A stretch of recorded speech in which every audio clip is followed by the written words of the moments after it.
Do you by any chance love England, or are you perhaps curious about England and or Denmark?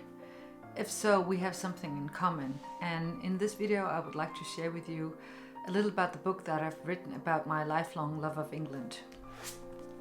This is the book.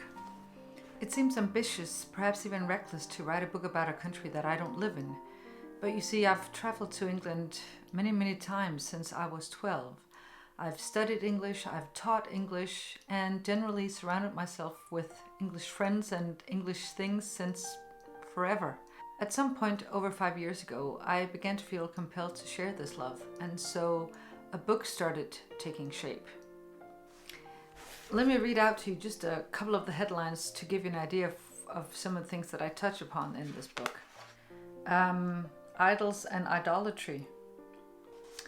On tea rooms, pubs, Oxbridge and the Premier League.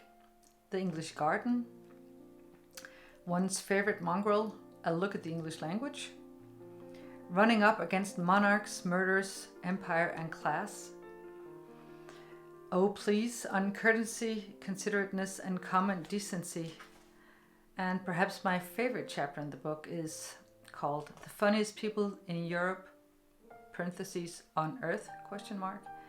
And then there's a little bit about London, and all through the book there is stuff about Denmark as well, because this is called England Revisited, Musings of a Danish Anglophile, because that's what I am.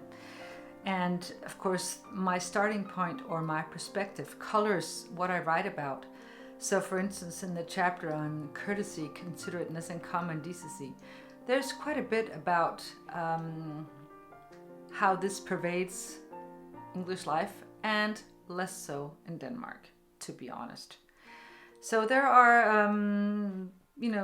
anecdotes and a cultural look at various things in England that I love, and things in Denmark that I love perhaps just a tiny bit less. And at other times it's not so much loving something more in England or loving something less in Denmark, but just basically saying, this is how I see it. This is something I've experienced.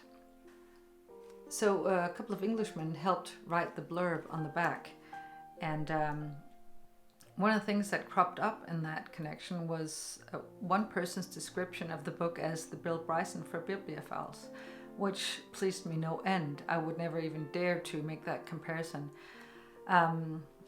But if you've enjoyed reading Bill Bryson, perhaps, then maybe this is a book for you.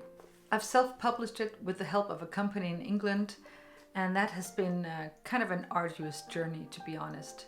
I've had to go back and redo the margins, etc. So while it's been available on Kindle for a few weeks now, it's not going to be available in paperback in its second version until I think next week. If you decide to read it, which of course I would feel very grateful for, please feel free to reach out to me and tell me what you think. You can do that on my homepage, which I will put a link to right here on the screen.